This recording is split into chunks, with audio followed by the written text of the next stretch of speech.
Podcast. I am Tony Gerdeman here, as always, with Tom. Tom, how's it going? Tony, we are live outside our hotel, the Media Hotel in downtown Los Angeles, right before we hit record. A very loud car drove by on the street below us. I looked up. I think we might be in the flight path for LAX, so clearly the podcast is home. Yes. This is our first live show here in sunny, dark Los Angeles.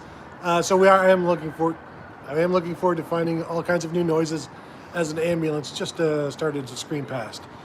So, Tom, what have we done today? We got up early and talked to Matt Barnes and 5 Ohio State defenders: Zach Harrison, Ronnie Hickman, Cam Brown, Tyreek Smith, Steele Chambers. Is that all of them? You did it. You got all your fingers. Good job. And then also the Utah offensive coordinator and some players. Andy Ludwig. And Cameron Rising, quarterback. Tavion Thomas. Mm-hmm. And 4 others from the Utah offense. And then we went and watched some Ohio State practice, where I see the first question is about Chris Olave. Chris Olave practiced. He was at practicing while we were there for the first 30 minutes or so. Saw him catching some passes. Yeah. Saw him trying to return some punts, fielding some punts unsuccessfully. Mm-hmm. I don't know if they should cut him or not, but spoke with the Ohio State spokesman. Hey, anything new on this Olave front? No. Mm-hmm. So yes, Olave opting out. The tweet that he sent out still holds firm, despite the fact that he continues to practice. I wonder, Tom, does he know he tweeted that? If you go back, if you really want to parse that tweet, he doesn't say, I'm not playing in the Rose Bowl. He doesn't say I'm opting out of the Rose Bowl. He says, the next step of my journey, declaring for the NFL. He says, I'm going to be at the Rose Bowl. But, but he also talks about, it's time for the next generation to take over. So you can read into that what you want to. The fact that he's out there actually, if he was there in gym shorts and a t-shirt, I wouldn't think twice about it. He's out there in full pads, running around. Like you said, trying to field punts. He's running routes. Now, he's not with the ones. He's not, he's not, repping next to Jackson Smith and Jigba, repping with C.J. Stroud. So it's not like, he's absolutely coming back, but it's just, the door's pretty much closed. I mean, he's not coming back. Well, no. But, I mean, there's nothing keeping him from coming back if he changes his mind before Saturday. And if you want to assume the risk of practicing, guys get hurt in practice. Mm-hmm. So if you're going to assume the risk of practicing, that tells me there's at least some small piece of you that's like, well, I mean, I could play if I really wanted to. Some guys are just practice players, Tom. They love practice. Chris Olave is one of those guys. Ryan Day is the guy who said he opted out. So that's what Ryan Day said. What, yesterday, when they arrived in Los Angeles. So even if Chris Olave at this point wanted to play, Ryan Day has laid down the law.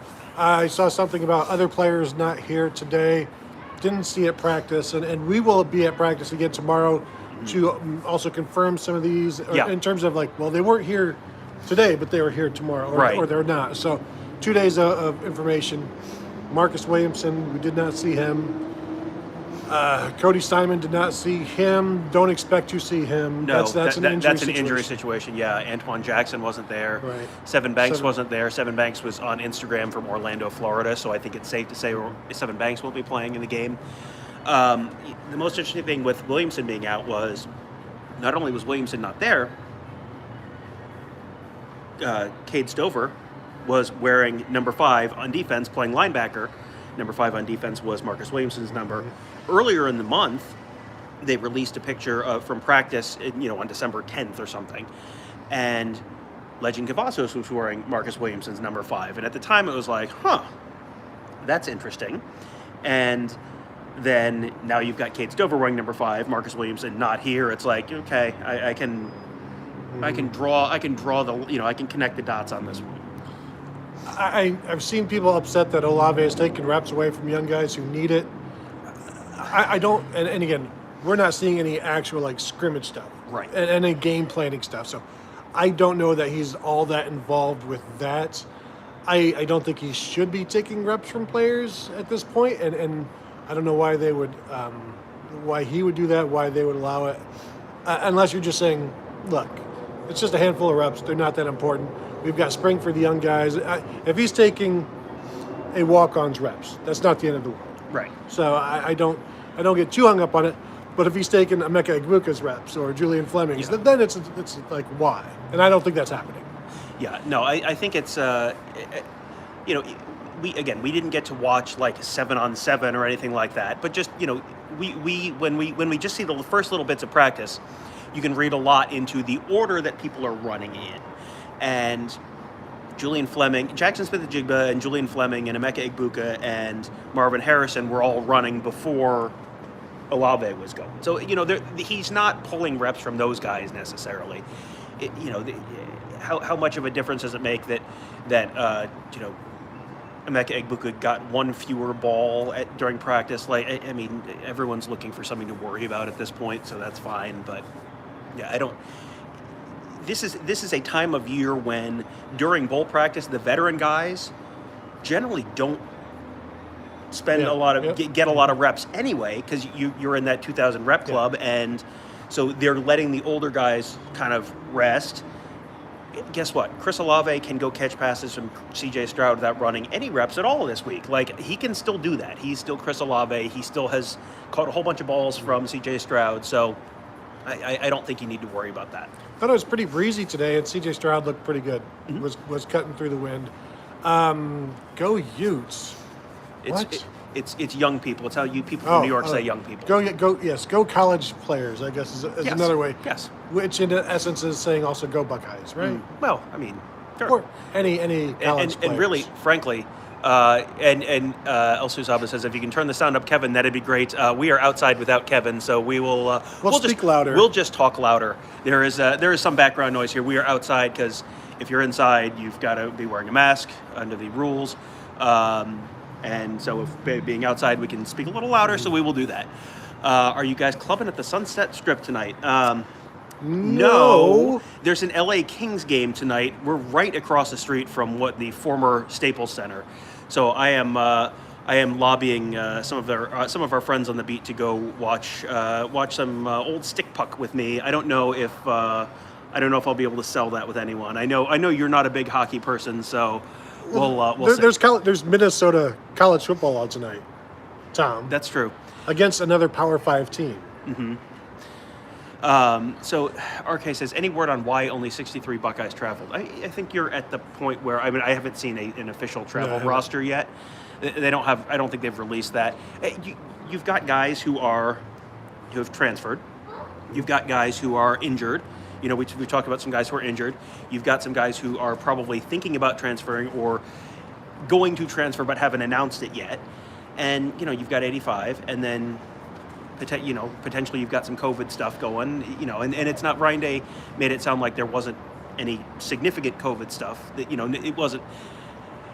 How did he phrase it? It was essentially like no one really notable. Right. Yeah. But you start winning those numbers down, and all of a sudden, like, hey, you're at whatever number you're at. Well, 63 is not a lot, and it's a dozen fewer than 11 fewer than a travel roster. So it's certainly doable. It is a low number. I did not count the actual players on the field. It's hard to do that. I guess you got to count them as we come in, and we probably could, unless somebody already has. Except a bunch of people were already on. If you did that, if you got at that number by counting the number of players walking in on our video, there were players who were already on the field. Specialists. So, no, I don't. It didn't strike me as like an inordinately small number of players, and there's been absolutely no concern from what I'm aware of on the Ohio State side about not having numbers. Tonight we had talked about potentially going down to the Holiday Bowl, and then UCLA. I'm glad we didn't do that because UCLA just a couple hours before the game scrapped the Holiday Bowl. So and we can run through these questions. How did Emeka Egbuka look? And again, we saw mostly special teams. Then we saw some quarterback throwing to the receivers, just working on corner routes. Igbuka was catching the ball fine. Everybody was. So really nothing outrageous there because we didn't get to see any. There's no one-on-ones. It's just receivers against air. And really, like I said, it was just one or two routes. And those guys are always going to look good doing that. Jordan Kapler says Olave equals a very good scout team wide receiver. That's the other thing. He was not wearing the scout team uniform. He was out there, like they had guys dressed for scout. And that was, I said to Tony as we were at practice, like if he was out there in the scout team uniform, I wouldn't think twice about it. It's like, okay, this is kind of what Brian Hartline did when he sort of got back to Ohio State, which was he came back to Columbus to run scout team before the BCS championship game against LSU, I think, or was it Clemson? No, it was. Oh, maybe it was in 2016. That might have been it.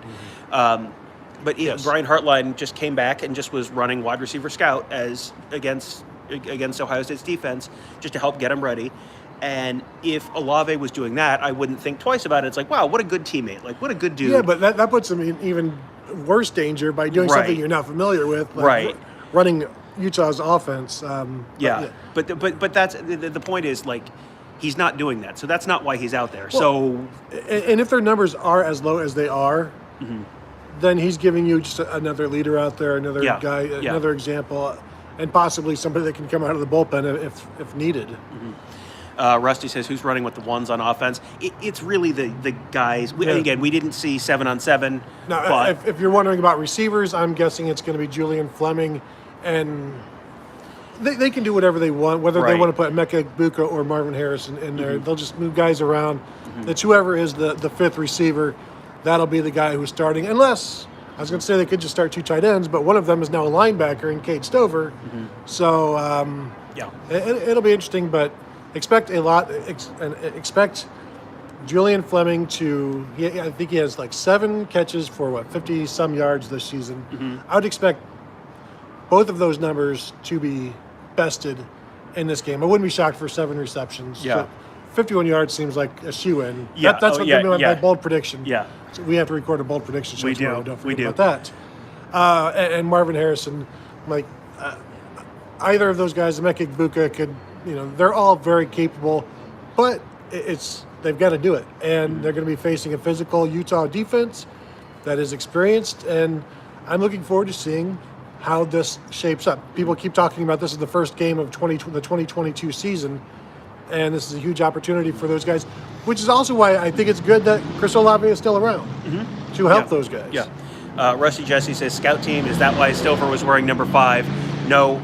He was wearing number 5, the white jersey with the red number. The scout team was wearing black jerseys with red numbers. And white jerseys are defense, red jerseys are offense when you see the videos. Yeah, NCC 141 says, I can't connect the dots. Williamson hurt or quit or training for NFL practice squad. I mean, functionally, it doesn't matter at this point because he's out of eligibility. And so if he's not here and he wasn't practicing, then... And I'm not even trying to speak anything into existence or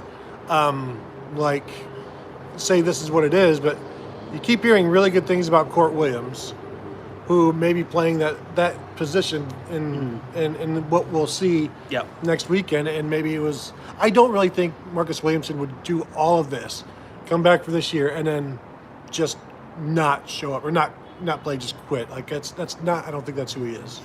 We get 2 on the screen right now. I'm going to read one from Jordan Kapler because it's the one that's going to get me in less trouble.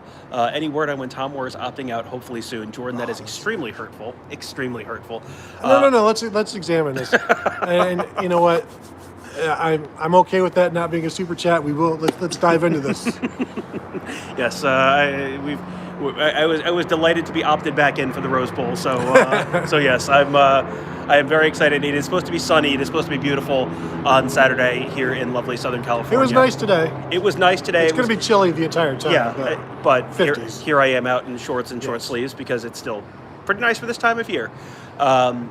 Yakov says today's Buckeye Scoop Eats video was extremely entertaining. Tony and I, if you missed that, Tony and Kevin and I did an episode just inside the media dining room just to sort of give just have a little, give you guys a little taste of what our life is like this week, I also shot a behind-the-scenes video of the media hotel, just walking around the media hotel, showing you, here's, when we do interviews, here's where it is. When we do our work, here's where we do it. Just kind of how the nuts and bolts of how this week works. I know some people think that's really interested, so. Mindy Van Sickle asking, I think Munford kicking back out to tackle will help us. I was on Salt Lake City radio today, and they're like, so tell us about these opt-outs. How devastating is it that Nicholas Petit-Frere isn't going to play? I'm like, well, friends, let me tell you about his backup. It's Thayer Munford, and he's been the starter at left tackle for 3 years before that, so I think they'll be okay there, and explain to them it's a 6-man offensive line all season long. So that's to say it's. I think he was a first-team All-American this year, Nicholas Petit-Frere. To say it's not a big loss isn't accurate, but it's one that potentially they can withstand. Hunter says, get DeMario McCall in at running back to end his 20-year career with a touchdown. There's so many great DeMario McCall facts. One of them is he was the receiver on Joe Burrow's first college touchdown pass. Joe Burrow, who is now in his second year of the NFL and played 2 years at a school after leaving Ohio State. And So DK says, in memory of John Madden, what is your favorite sports video game of all time? I feel like I need to kind of go sport by sport on this one. Oh. Baseball, I think Baseball Stars was my favorite. This is all gonna be Nintendo, because obviously, because I'm one of the olds. Baseball Stars for baseball, although RBI Baseball was outstanding. Tecmo Super Bowl, obviously. I was always a Blades of Steel guy, although the original ice hockey was good, and a double dribble guy as far as basketball goes. Double dribble, yes, double dribble. The Chicago Frogs, the Boston Frogs. Boston Frogs, Chicago Ox, New York Eagles, and Los Angeles. The best basketball game, Tom, was Tecmo basketball. Before all of the NBA lives, Tecmo basketball. Tecmo had a basketball game where they kept stats for 82 games. Had Michael Jordan, so it was good. I believe it was Michael Jordan rather than like 23 SG. Hockey, some of those like Sega NHL games were pretty good. Baseball I really also like Tecmo baseball. I'm a Tecmo guy. I'll say it. I'm not afraid to say it. But also MLB The Show from like any of the aughts, I think were pretty good. Yakov says it's 49 degrees there. Were you guys looking forward to some warm weather? You know what? It's not terrible. Yesterday was kind of garbage because it was not just cold but also raining hard. And today was fine. Like, it was sunny. It's a little chilly, but this is before I left Ohio, I ran my mower over leaves in the yard, and I was mowing with short sleeves on because it was 50-something degrees. It's 50-something degrees here. Yeah, and I've told this story everywhere all too many times, but the last time we were here, it was warmer in Columbus. The last time we were in Phoenix, it was warmer in Columbus. And it was warmer in Columbus yesterday when it was 62 there, and it was like 49 here. Devin wants to know how the defense looks. We didn't. That was not the part of practice we got to see. Is Burke still wearing a brace? I don't know that I noticed. We'll look for that tomorrow. If you want to look, it's possible that you could tell. I have a photo gallery on the front page of BuckeyeScoop.com. You can go through that. There are shots. Like half of the shots are guys walking in because we got there early enough that we said guys walking in. So we got a bunch of photos of guys. It's a good way to see guys without helmets and be able to recognize these guys without helmets. RK says, the man here says, who is sleeping on the cot? That is the cot of shame, of course. Well, and the sad part is, because of the room situation we're in, I slept on the couch. Even though, Tom, I was the last victor of our bold predictions. Hail. I was the last winner of our bold predictions, and yet I still slept on the couch. Not of shame, of championry. I volunteered to do it. It doesn't matter. It's a long story. NCC 141, Jerron Cage and Teron Vincent being given a huge opportunity to set up for their final years. I have been thinking and talking like Jerron Cage was gone. And that's not necessarily the case. He didn't walk on senior day. I did what Ryan Day did to Chris Olave. You're done. Yeah. And that makes next year's defensive line not thinner, Tom, but thicker. Yes. And desperately needed given how few defensive tackles they really have. Yeah, that is that's not a spot where you can get away with being real thin. And you go back to the last several years of Michigan football to see what happens when you don't have enough depth on the interior of your defensive line. And you've got guys like Tyleik Williams and Mike Hall, who I think are going to be awesome eventually, but you need depth there.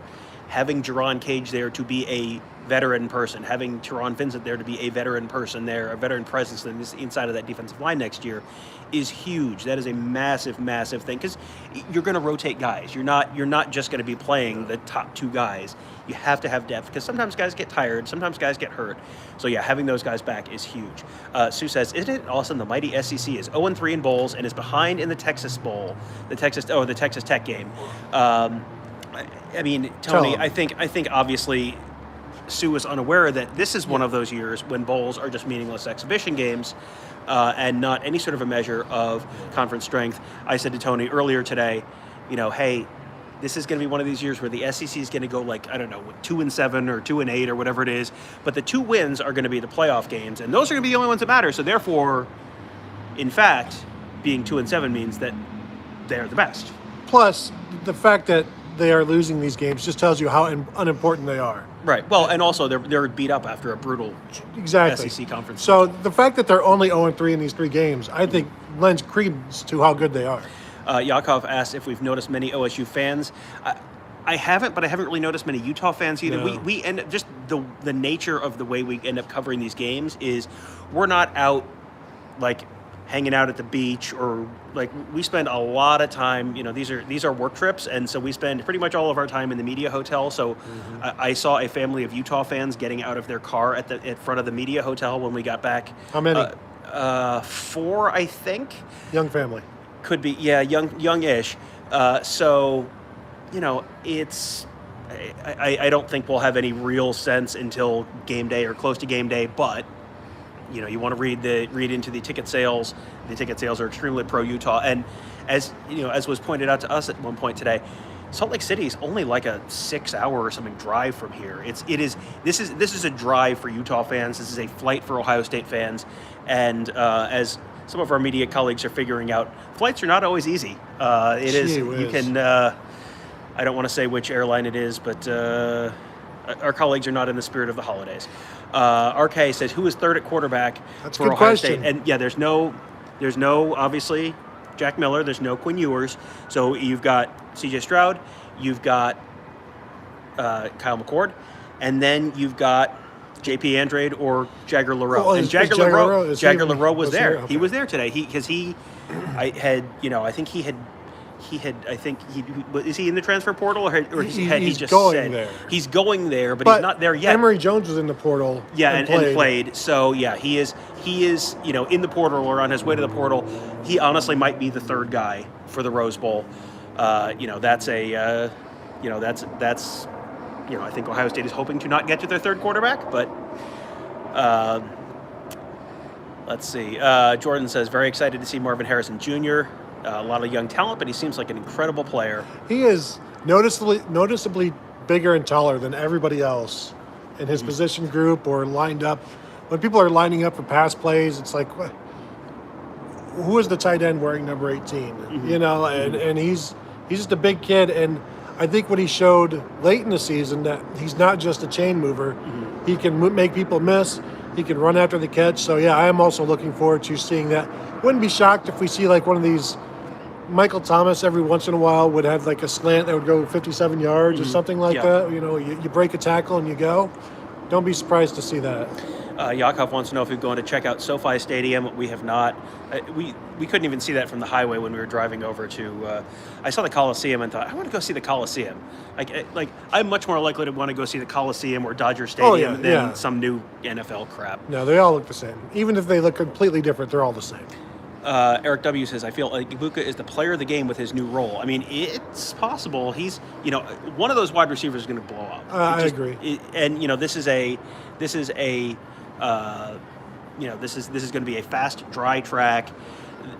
The throw, the passing game is there. If C.J. Stroud has time, they're going to be able to move the ball. Well, I mean, I would expect 4 guys to play pretty evenly. Ibuka and Marvin Harrison to maybe split some reps. I'm just interested to see how they do it. Does Jackson Smith-Njigba stay in the slot? Because he can also move outside at any point to get Igbokwe in there. I'm just interested to see that rotation because they're all capable playmakers. Rusty Jesse wants to know, is Master Teague there? Mayan Williams, yes, they were both at practice. Running backs were running in the order of Trevion Henderson first, Mayan Williams second, Master Teague third, and then that's it. That's it for the scholarship running backs right now because Evan Pryor fourth. But Marcus Crowley is hurt. NBA Jam, perhaps the most overrated basketball game of all time, sports game of all time, because it's not a real sports game. It's like a home run derby, and it's just 2-on-2. While it's fun, it's not legitimate basketball. Yeah, and it was fun. It was fun, and it was that was a great arcade game. Yes, but like if you want to, it's not a simulation type game. Correct. Let's see. Cameron says, I feel like people aren't talking about Mike Hall enough. Yeah, that was a Freudian slip. I think one of the reasons. I think the people who you talk to about Mike Hall all say very, very big things about Mike Hall and have very big expectations for Mike Hall. Mike Hall has also played in 4 games this year, and he's played in exactly 4 games this year. So I think that one of the reasons you're not hearing people talking about Mike Hall is because they're not expecting him to play because you redshirt him, and then next year he's a guy who I think you are hearing a lot about. And this year, I believe he also had some injuries and playing behind Haskell Garrett, Teron Vincent. There aren't going to be many snaps for you, and Tyleik Williams as well. So, but yeah, I'm with you. I'm all aboard if they want to go Tyleik Williams and Mike Hall as the starting tandem next year. I don't know that they will. Yeah. But I'm looking forward to watching those two guys. Well, and those guys may be people who, even if they're not starting the year as the starters, they might finish the year as the starters. And repping as much as a starter. Jeremy says, hurts me to say, but I hope Michigan beats Georgia. Gerd, your thoughts? Well, many people will hurt you for saying that. Yes. I did put out a tweet a while back. Is anybody rooting for Michigan? The numbers were not great in terms of Ohio State fans rooting for Michigan. So good for you on your conference pride. You don't have a lot of brothers in arms with this one. And I'm sure we might see some replies about that as well. Mindy Van Sickle says, I really think the young wide receivers will step up. Olave and Wilson out hurts, but still have one of the best wide receiver rooms in college football. And I don't think you can really argue with that. No, and that was one of the things I said on radio today. It's like, yeah, they lose those 2 guys, and they're all Americans, and it sounds crazy to say, but there's still going to be a very talented room, a more talented room than anybody else in the Big Ten. And how many teams nationally could, I mean, granted, it's not deep, but per capita, well, the talent. I mean, you lose those 2 guys. Yeah, you lose those 2 guys this year, yes, and then next year you're bringing in a whole bunch, 4 more guys who are top 100 type wide receivers. So, ta-da, the depth is back. And then with Garrett Wilson out, Jackson Smith-Njigba was repping first as the punt returner. Behind Chris Olave was behind him, and then also Cameron Martinez. So we'll see if maybe Cameron Martinez gets a chance to return some punts in the Rose Bowl. Eric W. says, have you seen Lincoln Riley to OSU practice? No, in fact, we have not. King Bronco, Super Chat. Thank you for your Super Chat, King Bronco. Pick for Michigan, Georgia. I got 34. Oh, he's got Utah 34, Ohio 21. Waited to see us in a TV and be the ones who hooted like hoarders and always held it up. Held it up, meet scooters, 42-27. Do you have a pick for Michigan, Georgia? Tony? I have not thought about that yet. I don't see Michigan scoring another 42 points in this one. I could see them topping out at 27, which seems like a lot. But there is the very real chance, Tom, that Georgia is kind of fraudulent. And not that Michigan's offense can expose them, but can Michigan's defense keep it close? And if it's a touchdown game in the 4th quarter, how shocked would you be? I'd be kind of surprised, but not. I don't know. I think that's obviously a much closer game than the other semifinal. I'm expecting. I don't know that. There were reports today about Daxton Hill maybe missing the game. That would be a big concern. I wonder how Michigan's going to move the ball if Michigan's not able to run the ball against Georgia. Is Cade McNamara going to be the answer, or is is J.J. McCarthy J.J. going to be able to McCarthy? run the? Are they going to be able to run the ball, J.J. McCarthy? Because no one really runs the ball very well against Georgia. You can throw. Yeah.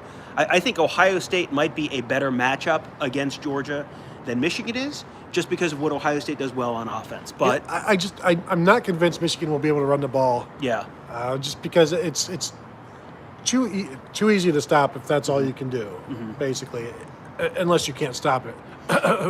NCC 141 says, is Hero Canoe making the drive to take in the in-state bowl game? I have not heard about him. One thing that is kind of interesting is Ohio State, their final walkthrough on Friday is at, was it St. John Bosco? Yeah, I believe so. It's yeah. at St. John Bosco. I mean, a real powerhouse Southern California high school program. That's where Ohio State is having their walkthrough practice on Friday. So that's going to be, that's a real opportunity to get in front of, recruits. And they have had Bosco recruits at practice a couple times. Bosco is the program that produced Wyatt Davis, Court Williams. So that's a program that has produced. Got some more. Yeah, they have more talent on the way. So yeah, that is definitely a program to watch. And Ohio State is well aware of that. And really, you have to work so much harder now with Lincoln Riley Yeah. in California. Yeah. Oh yeah. Like on these California kids, you got to do stuff like this. Yeah. CJ Esty says, any chance Cam Babb plays? I don't think so. I don't know that I saw Cam Babb at practice today. Yeah, I did not. Patrick Mallett says, what worries you most about Cam Rising? I mean, I think the third downs is big, just picking up third downs with his feet. Just keeping the chains moving, keeping the ball away from Ohio State. Ohio State needs the ball, obviously. And he's the kind of guy that can keep it away. Now, do you just drop back and play safe and make him beat you? And maybe what they should have done against Cade McNamara more? I don't know. But, just his legs. I think we're saying legs more than arm, but watch him throw for like 370 and rush for 0. Against this Ohio State defense, Hunter Jenko says bowl game shouldn't count as a game against redshirt, especially with opt-outs happening more I agree now. completely. That's a great idea. Yeah. I like that a lot. I wouldn't be surprised if that becomes a rule pretty quickly. Yeah, and I mean that's one of those things that it makes the bowl games a little more interesting, because if you're not in the college football playoff, this can become the first game of next season, which that's really intriguing to me. JD, thank you for your super chat. Does Frank Caliendo do the eulogy for John Madden? No, you got to do it respectfully. Is Pat Summerall dead? Yes, Alive? he is. Pat Summerall has. Has he passed? Pat Summerall has predeceased John Madden. Yes. John Madden is crazy that people know him more for the game. Yes. Than even broadcasting, and certainly more for broadcasting than coaching. And a legacy that will really live forever, even if it's just the name on the game. And then people will like, who is this guy? He's a Hall of Fame coach, and that's like the third thing that people know him for. Yeah, that's pretty crazy. He's had the Madden cruiser, didn't like to fly, would drive from would be driven from, say, 1 week you're playing in New York and the next week you're playing in San Francisco. Get on that bus. And I grew up a Giants fan. Madden was on CBS, and then he was on Fox. They always had the NFC contract, so I watched a lot of John Madden games over the years. He was, it was one of those things where it was like, if you heard John Madden's voice or Pat Summerall's voice, you're like, oh, okay, this is a big game. I see. Did he do like Monday Night Football for a couple of years with Al Michaels? He did Monday Night Football at some point, yeah. So it was like finally brought together or whatever. But he's always been like the NFC guy for me. Yep. The SC says, if you can't run or stop the run, you will lose. Yep, that is true. That is in fact true in many to most games. You can read that on Football Wikipedia. That is fact. And that is because anything on Football Wikipedia. But that may be especially true this game, and this is one of the things that I'm really interested to see, because this is an Ohio State team that has gotten called out for its toughness on both sides of the ball. Having Nick Petit-Frere out, Thayer Munford comes in to kick out the left tackle, Matt Jones in at left guard. They might be, nothing against Nick Petit-Frere. Maybe that makes them a little bit better on the ground, just in terms of just being able to pound the ball. As we were walking out of practice, what were they getting ready to practice? Short yardage? Inside. Inside, yeah. Inside. So that was that. They announced that, and they said, all right, everybody out. They're about to do something interesting. Everybody out. But, we got to talk to the defensive guys today, and I was asking them about the toughness stuff, and after what Michigan did, do you like the opportunity of facing a similar offense? And there's, give us an opportunity to get the bad taste out of our mouth and show that they can do this. I asked Steel Chambers about what's it like when you have people like calling you out for being soft and for not being tough. And he's like, it sucks, and I'll have to go get the actual quote and write about it. But he's like, but are they wrong? Mm-hmm. Basically, is what he's saying. Like, were they wrong? I don't think they were. And so now you've got to address that. Mm-hmm. And that's something that we will see addressed one way or another on Saturday. And his realization, his acceptance of that, mm-hmm. I think is much better than somebody saying, no, we're not soft. Yeah, right. Yeah, you gotta go out and prove it. And that's going to be one of the kind of themes of this game, but especially for next season. Ghost L, did you guys get enough? Did you guys eat enough food yet? We have not had dinner yet. Yeah. We are late for dinner. But we figured we were challenged. Speaking of being challenged, someone said go live, you cowards. Yeah, so here we are. Here we are. So starving, but for you. Yes. Yeah, Trent Newell says apparently Dax Hill might not play. I think it's COVID related. That's kind of been going around. COVID and also that report, I guess. Oh, is that right, Tom? Yes. Big if true, yes. I'm wondering why I got this booster. Yeah. Devin Brown says, Yakov says Devin Brown is expected to attend. Is he allowed to stand on the sidelines? I don't think so. Well, is he a signee? He's a signee, but I don't know if he's... he's not enrolled yet, so I don't think so, but yeah, entirely possible that he's there at that game. Oh, I just hit the wrong button. Let's see. People rooting for the Big Ten, Tom, in the bowl games. How do you? I'm okay with that. I don't like the. I think it's okay to root for your conference. It is not okay to be Tennessee and have an Alabama flag on your drive. Right. Yeah. There was a.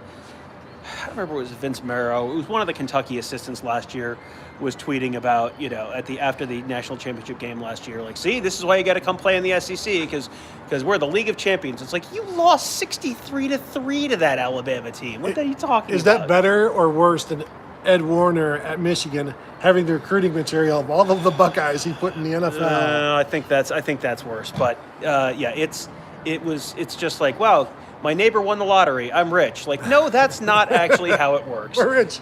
Property values. RK wants to know, was Jackson Smith and Jigger practicing in the slot? They were just running routes on air. Yeah, and it was not out of formations. It was just single person drill. Yeah, so exactly. we don't know. Brian DeAndrea wants to know, is Jeremy Ruckert there? He was, yes, Tom. Tell him. He was. Jeremy Ruckert came in wearing jersey number 13, and I looked at that and I thought, that's interesting. Did he change his number for some reason? And then G. Scott came in wearing number 88, and I went, aha! So they're just having a bit of fun because those guys just switched jersey numbers, probably just for practice today. That's something you'll see guys do that during bowl practice, just kind of goofing around. Shouldn't they be wearing number 16 for Cade Stover out of solidarity? Or that's true. In memoriam-ish. Yeah. Well, it turns out no one remembers the tight ends, not even the tight ends. How about that? Exactly. Physicians, heal thyselves. Let's see. Nope, not reading that one. Let's see. Boy, there's a lot of Michigan talk in the chat. We are just days away from the Rose Bowl, the granddaddy of them all, the biggest bowl of all bowls, and people want to talk about Michigan, who can't even get to the Rose Bowl. I mean, exactly. Yakov says, if the Rams or Chargers were playing a Sunday home game, would you have attended? We are actually in town on Sunday, but if I was to make a list of sporting events I would attend here, I would be checking to see if the Dodgers were in town somehow in January. LA Galaxy. Come on. I'm not. Who do I look like? Do I look like one of our shorter colleagues? No, I don't think I do. The LA Kings would be my first pick this time of year. The Dodgers would be my first pick in a different time of year. So we should start wrapping up so we can maybe get to that LA Kings game tonight. We'll see. NCC wants a final plead for a well-done steak video. We did not get to do the trip to the Lowry's Beef Bowl. They canceled that for COVID reasons. So we'll see. We had a full day of football We had a full day of football content today, so we did not get a chance to do anything fun dining segment wise, but we are planning to do that again. Brad Highwood, very very important. Much love from Port St. Lucie, Florida. Spring training home to your Mets. Go Buckeyes. Anyway, Tom, the breakfast this morning in the media workroom was some tortilla stuff and steak. Mm-hmm. Not a pink piece among that steak that was all chopped up. It was all cooked properly. Anyway. Let's see. Carl Zagasser, 25-25. Did the NHL crank back up? Yes. I don't know if the Blue Jackets are back playing yet. I know that Ohio State basketball did not play Tuesday night. Let's see. Freddie Z wants to know which new wide receiver are you most looking forward to seeing now with Wilson and Olave not playing? I feel like Julian Fleming is the overlooked guy because we all want to see the newer, shinier stuff in Marvin Harrison and Emeka Egbuka. I probably want to see Emeka Egbuka with the ball in his hands as many times as possible. Mm-hmm. And when I say probably, I mean definitely. Yeah, and with no more Olave, presumably, with no more Wilson, you wonder if Jackson Smith-Njigba was going to get a lot more attention than he did the rest of the season because he was kind of the third guy in a lot of ways. So if he's getting a lot more attention, then that does open things up for some other folks. Sue wants to know the line on the game after the opt-outs. RK says it's Buckeyes minus 4.5. It was 6.5 before the opt-outs, I think. So that sounds about right. That's still a decently generous line. Let's see. I think we're running out. Did we get the super chat? We got all that? Yeah, we hit our super chats. So. Yeah, I think we have succeeded. We have succeeded. So, and we're right on time. So. Perfect. I want to thank you all for joining us. Short notice, but this won't be the last one we do this week. Yeah. We might do them maybe every other day, or at least maybe not tomorrow, but then Thursday and Friday. Yeah, we're planning on doing obviously a show a day. If we probably owe you guys a bold prediction show. Can you imagine trying to do a bold prediction show live? I was just thinking that. I don't know if it would be a great show or the worst show. You know what? I don't know. Should we? You guys have maybe already tuned out. Should we do a bold prediction show live? You could give us feedback on Twitter or whatever if you want to see that. We would be more than happy to do that. You might be cranky during and after the show. The best, worst show ever. So that might be a winner. I don't know. Or it might be a spectacular loser. And as long as the people have fun and I win, I'm good with that. Do it, cowards. Yes, that is perfectly. We're getting overwhelming support to do this. So now I feel like we've talked ourselves into it. Now we can't get out of it. Now I'm really going to have to put some bold predictions together. Don't even, Tom. No. That'll be really new and exciting for the people. No, I just meant good. Correct, accurate. And then you guys can all see Tom come out with all of this soft prediction, and then I challenge him but Tom, this has happened 8 times in the last 9 games, and then you'd be like, oh, well, I'm going to change my prediction to something that has happened only 7 times in the last 9. Train wrecks are fun. I look forward to that. We'll let you guys know when we're going to do that in terms of time, because I have the time zones. We every time we think we're like, we've got a perfect time, it's like, well, we have stuff going on at times that is extremely inconvenient for the East Coast. Yes. So maybe we get up at 6 in the morning and do one first thing in the morning. I don't think that's going to be a good idea. No. Okay. No. But interviews are done by 9:30-ish. We want to do some work, but then we have to get to the practice. Leave for practice at 11 Pacific. Yeah. So it's like I said, it's a hectic day. That's why we are talking to you at 9 p.m. on your time. So thank you all for watching. Thank you for joining us. Thank you for the questions. Thank you for the super chats. Thank you for the encouragement to do the bold prediction show live. You will possibly regret it. And if you are watching right now, we always forget to ask this because we are terrible people. Well, not terrible people, terrible show hosts. Right. Hit the thumbs up button. That really helps us, helps other folks find those shows. I can see how many people are watching, and I can see how many thumbs ups there are. That seems like there should be more. Just saying. I'm just saying. We provide you this terrible product. The least you could do is hit the thumbs up button. I think it's only fair. That's we don't ask much. In fact, we rarely ask that. And also, give us give us some ratings and reviews. We haven't asked for that. Oh, that's true. Yeah, the if you're, podcast if you're listening version. if you're listening on your podcast feed, hit the 5-star rating. Leave us a review. That helps as well. So we do appreciate all of that. That is a very easy way to just help us out a little bit without having to spend any money, without having to spend a lot of time. But all of that does genuinely help. And so now we do have to go. Tom is getting cranky. He's a little hungry. So we will go and head for dinner now. So thank you all for watching. Thank you for tuning in. We'll talk to you guys tomorrow.